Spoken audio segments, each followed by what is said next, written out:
सौरभ दफ्तर के काम में बिजी था कि अचानक मोबाइल फ़ोन की घंटी बजी। मोबाइल की स्क्रीन पर कावेरी का नाम देखकर उसका दिल खुशी से उछल पड़ा। कावेरी सौरभ की प्रेमिका थी। उसने मोबाइल फ़ोन पर हेलो कहा तो उधर से कावेरी की आवाज़ आई, तुम्हारा प्यार पाने के लिए मेरा मन आज बहुत बेकरार है, जल्दी से घर आ जाओ। तुम्हारा पति घर पर नहीं है क्या? सौरभ ने पूछा। नहीं, उधर से आवाज़ आई, वे आज दफ्तर नहीं आया तो मुझे लगा कि वे छुट्टी लेकर तुम्हारे साथ मौज मस्ती कर रहा है। सौरभ मुस्कुराते हुए बोला, ऐसी बात नहीं है, वे कुछ ज़रूरी काम से अपने एक रिश्तेदार के घर आसनसोल गया है। रात के 10 बजे से पहले लौट कर नहीं आएगा, इसलिए मैं तुम्हें बुला रही हूँ। तन मन की प्यास बुझाने के लिए हमारे पास अच्छा मौका है, जल्दी से यहाँ आ जाओ। मैं शाम के 4:30 बजे तक ज़रूर आ जाऊँगा। जिस तरह तुम मेरा प्यार पाने के लिए हर समय बेकरार रहती हो, उसी तरह मैं भी तुम्हारा प्यार पाने के लिए बेकरार रहता हूँ। तुम्हारे साथ मुझे जो खुशी मिलती है, वैसी खुशी अपनी पत्नी से भी नहीं मिलती। हम बिस्तरी के समय वे एक लाश की तरह चुपचाप पड़ी रहती है, जबकि तुम प्यार के हर लम्हे में खरगोश की तरह कुलांचे मारती हो। तुम्हारी इसी अदा पर तो मैं फिदा हूँ। थोड़ी देर तक कुछ और बातें करने के बाद सौरभ ने मोबाइल फ़ोन काट दिया और अपने काम में लग गया। 4 बजे तक उसने अपना काम निपटा लिया और दफ्तर से निकल गया। सौरभ कावेरी के घर पहुंचा। उस समय शाम के 4:30 बज गए थे। कावेरी उसका इंतज़ार कर रही थी। जैसे ही सौरभ ने दरवाजे की घंटी बजाई, कावेरी ने झट से दरवाज़ा खोल दिया, मानो वो पहले से ही दरवाजे पर खड़ी हो।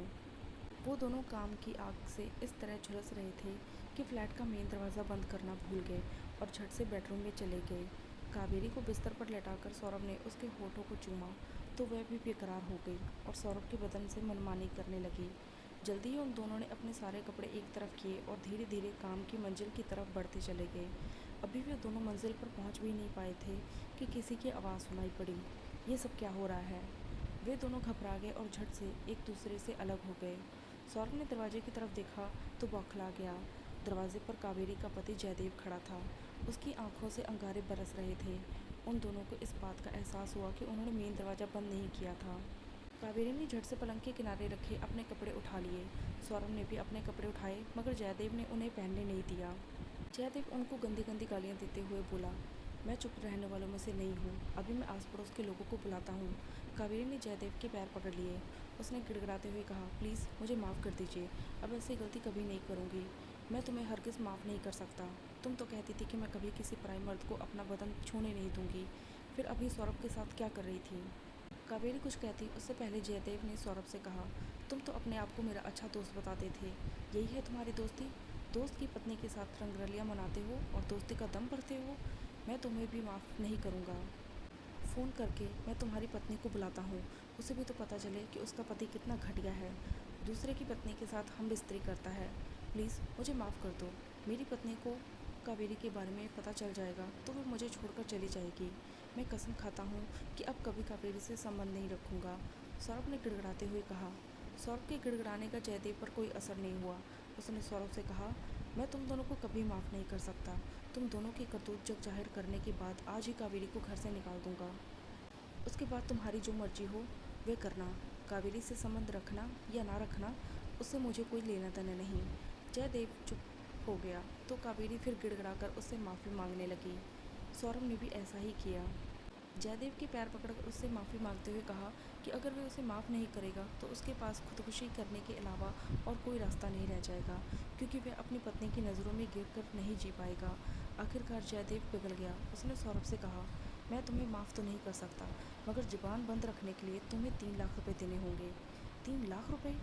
ये सुनकर सौरभ की घिघी बंद गई। उसका सिर भी घूमने लगा। बात यह थी कि सौरभ की माली हालत ऐसी नहीं थी कि वे जयदेव को 3 लाख रुपए दे सके। उसे जितनी तनख्वाह मिलती थी उससे परिवार का गुजारा तो चल जाता था, मगर बचत नहीं हो पाती थी। सौरभ ने अपनी माली हालत के बारे में जयदेव को बताया, मगर वह नहीं माना। उसने कहा, तुम्हारी माली हालत से मुझे कुछ लेना देना नहीं है। अगर तुम मेरा मुंह बंद रखना चाहते हो तो रुपये देने ही होंगे। सौरभ को समझ नहीं आ रहा था कि वे इस मुसीबत से कैसे निपटे।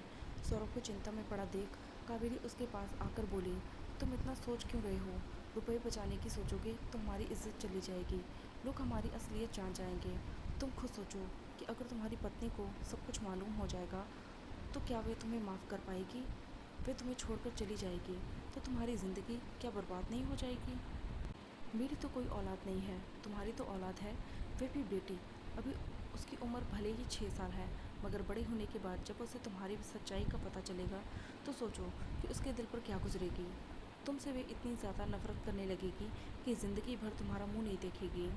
सौरभ पर कावेरी के समझाने का तुरंत असर हुआ। वह जयदेव को 3 लाख रुपए देने के लिए राजी हो गया, मगर इसके लिए उसने जयदेव से 1 महीने का समय मांगा।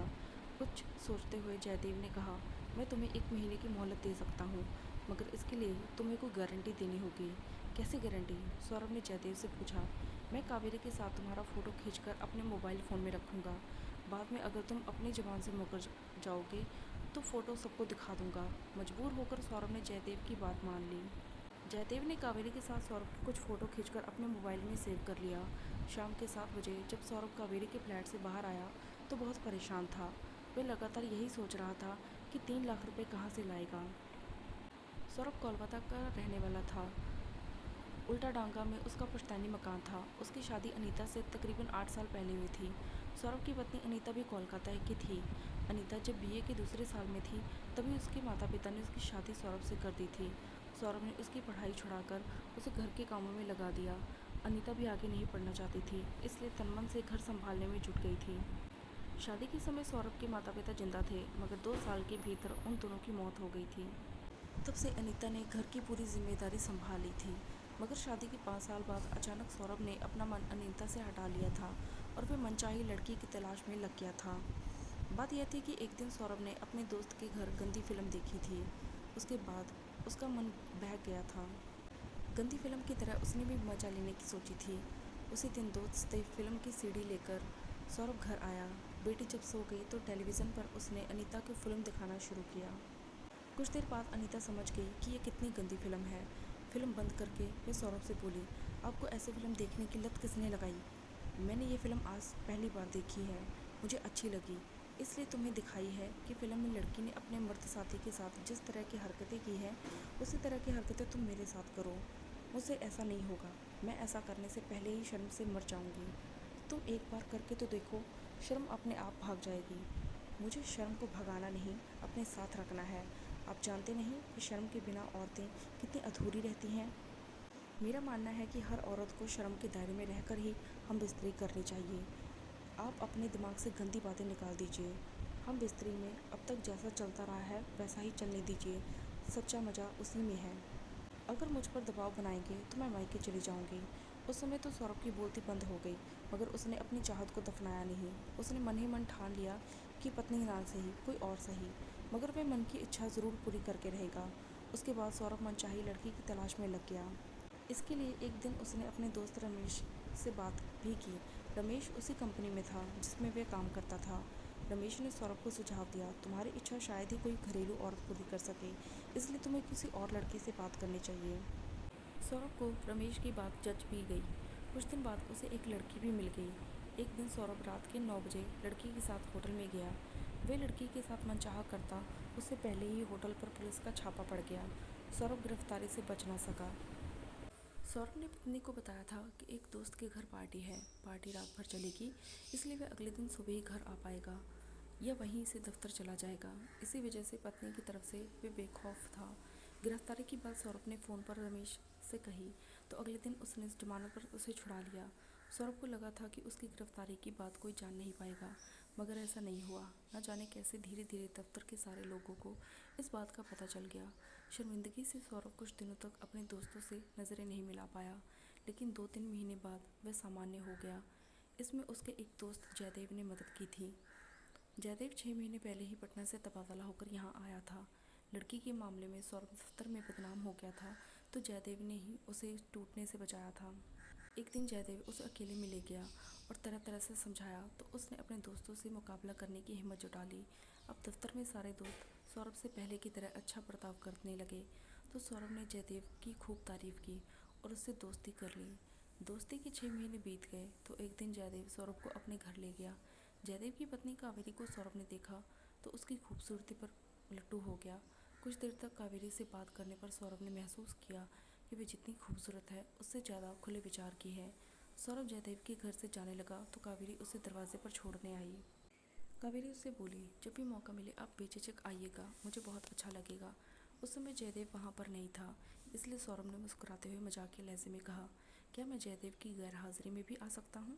क्यों नहीं, आपका जब जी चाहे आ जाइएगा, मैं स्वागत करूँगी।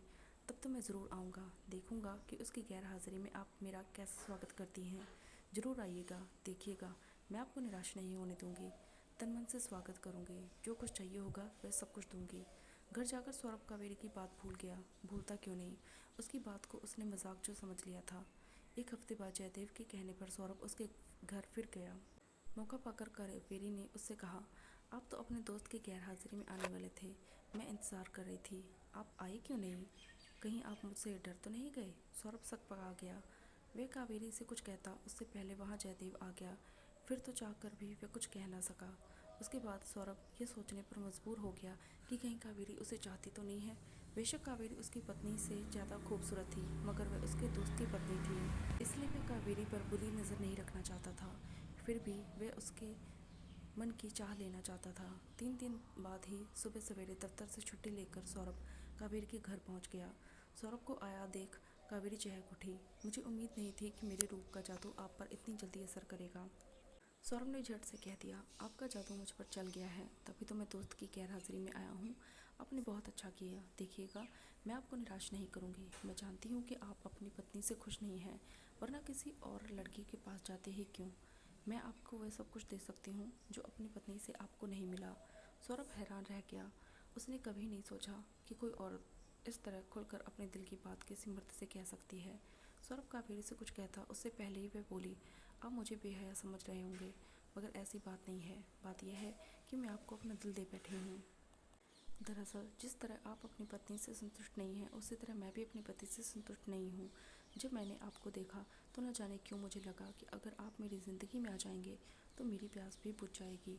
कावेरी को सौरभ ने बुरी नज़र से कभी नहीं देखा था, मगर कावेरी ने जब उसे अपने दिल की बात कही तो उसे लगा कि उससे आगे की बात बनाने में कोई बुराई नहीं है।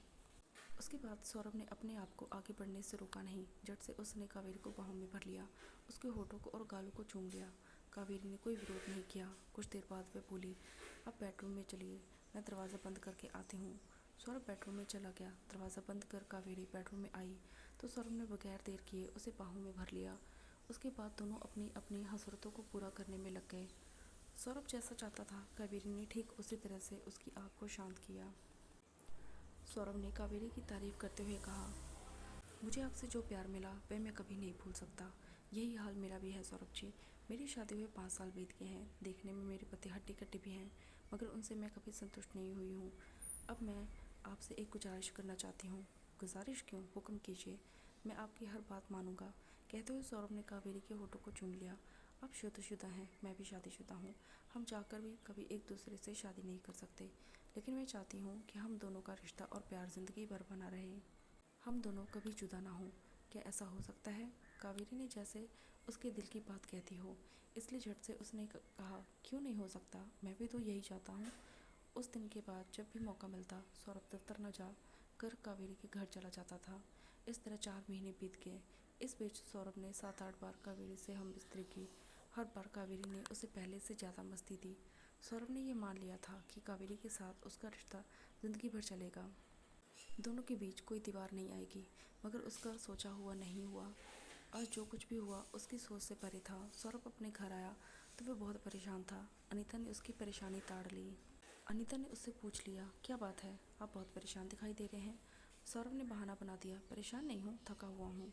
सौरभ ने अनीता पर शक तो नहीं होने दिया, मगर उसी दिन से उसकी सुख शांति छीन की। दिन रात वह इस फिराक में रहने लगा कि 3 लाख रुपए का इंतज़ाम वह कैसे करे। 25 दिन बीत गए, मगर रुपए का इंतज़ाम नहीं हुआ तो सौरभ ने मकान पर रुपए लेने के फैसला किया। सौरभ मकान पर रुपए लेता उससे पहले अनीता को सब कुछ मालूम हो गया। वह चुप रहने वालों में से नहीं थी। वह सौरभ से बोली, मुझे पता चला है कि आप मकान पर 3 लाख रुपए लेना चाहते हैं। सच बताइए कि रुपए की ऐसी क्या ज़रूरत आ पड़ी कि आपको मकान गिरवी रखना पड़ रहा है। कहीं आप किसी और लड़की के चक्कर में तो नहीं पड़ गए? सौरभ घबरा गया। उसने सच छिपाने की बहुत कोशिश की, लेकिन अनीता के सामने उसकी एक न चली। मैं जानती थी कि आपका शौक एक दिन आपको डुबो देगा। कैसा शौक? सौरभ हकला गया। गंदी फिल्म की तरह हरकतें करने का शौक। सौरभ हैरान रह गया। मैं जानती हूँ कि आप अपना शौक पूरा करने के लिए किसी और के साथ होटल में गए थे। वहाँ रेड पड़ी और पुलिस ने आपको गिरफ्तार कर लिया। अगले दिन आपके दोस्त ने आपको जमानत पर छुड़ाया। मैंने आपसे इसलिए कुछ नहीं कहा कि शर्मिंदगी से आप मुझसे नज़रें नहीं मिला पाएंगे। अब सौरभ ने भी अपनी गलती मानने में देर नहीं की। कावेरी के साथ अपने रिश्ते के बारे में सब कुछ बताने के बाद अनीता से उसने माफ़ी मांगी। उसे कहा कि वे ऐसी गलती नहीं करेगा। मैं तो आपको माफ़ करूंगी ही, क्योंकि मैं अपना घर तोड़ना नहीं चाहती। मगर सवाल है कि कावेरी के चक्रव्यूह से आप कैसे निकलेंगे। कैसे चक्रव्यूह? आप अभी तक ये समझ रहे हैं कि कावेरी के साथ हम बिस्तरी करते समय उसके पति ने आपको अचानक देख लिया और आपके साथ सौदा कर लिया। मैं तो यही समझ रहा हूँ, सौरभ बोला, लेकिन सच ये नहीं है। मेरी सोच ये है कि कावेरी और जस के पति ने मिलकर आपको फंसाया है। अगर ऐसा नहीं होता तो उसका पति आपके साथ सौदा क्यों करता? पत्नी की बेवफाई देखकर उसे अपने घर से निकाल देता या माफ़ कर देता। आपके साथ सौदा किसी भी हालत में नहीं करता। कुछ सोचते हुए अनीता ने कहा, जो होना था वे तो हो गया। अब आप चिंता मत कीजिए। कावेरी के चक्रव्यूह से मैं आपको निकालूंगी। आप तो जानते ही हैं कि मेरा मौसेरा भाई जयंत पुलिस इंस्पेक्टर है। जब उसे सारी बात बताऊंगी तो वह हकीकत का पता लगा लेगा और सब कुछ ठीक भी कर देगा। उसी दिन अनीता सौरभ के साथ जयंत से मिली। सारी बात जानने के बाद जयंत अगले दिन से छानबीन में जुट गया। 4 दिन बाद जयंत ने अनीता को फ़ोन पर कहा, छानबीन करने के बाद मैंने जयदेव और कावेरी को गिरफ्तार कर लिया है। दोनों ने अपना अपना गुनाह कबूल कर लिया है। अब जीजा जी को यह किसी से डरने की ज़रूरत नहीं है। दरअसल जयदेव और कावेरी का यही काम था। कोलकाता से पहले दोनों पटना में थे। वहाँ कई लोगों को अपना शिकार बनाने के बाद जयदेव ने अपना ट्रांसफ़र कोलकाता करा लिया था। जब जीजा जी को लड़की के साथ पुलिस ने गिरफ्तार कर लिया था तो उनके दफ्तर के ही किसी ने थाने में उन्हें देख लिया और दफ्तर में सबको बता दिया। दफ्तर में बदनाम हो गया तो जयदेव ने उन्हें अपना अगला शिकार बनाने का फैसला कर लिया। अपनी योजना के तहत जयदेव ने पहले जीजा जी से दोस्ती की। उसके बाद उन्हें अपनी पत्नी कावेरी से मिलाया। उसके बाद कावेरी ने अपना खेल शुरू किया। उसने जीजा जी पर अपने रूप का जादू चलाया और उनके साथ वही सब किया जो अब तक औरों के साथ करती आई थी। जयदेव और कावेरी की सच्चाई जानने के बाद सौरभ ने राहत की सांस ली। अनीता को अपनी बाहों में भरकर उसकी खूब तारीफ की। अनीता ने भी सौरभ को निराश नहीं किया। रात में बिस्तर पर उसने शर्म छोड़कर उसके साथ वैसा ही कुछ किया जिसकी चाह में वे कावेरी के चुंगल में फंस गया था। भरपूर मजे के बाद सौरभ ने अनीता से कहा, तुम तो सब कुछ कर सकती हो, फिर उस दिन जब मैंने ऐसा करने के लिए कहा था तो मना क्यों किया था? सिर्फ मैं ही नहीं, हर पत्नी अपने पति के साथ ऐसा कर सकती है, मगर सभी ऐसा करती नहीं हैं, कुछ ही करती हैं। जिस तरह मेरा मानना है कि औरतों को शर्म के दायरे में रहकर हम बिस्तरी करनी चाहिए, उसी तरह बहुत सी पत्नियां ऐसा मानती हैं। इसी वजह से बहुत सी पत्नियां गंदी फिल्म की तरह हरकतें नहीं करती।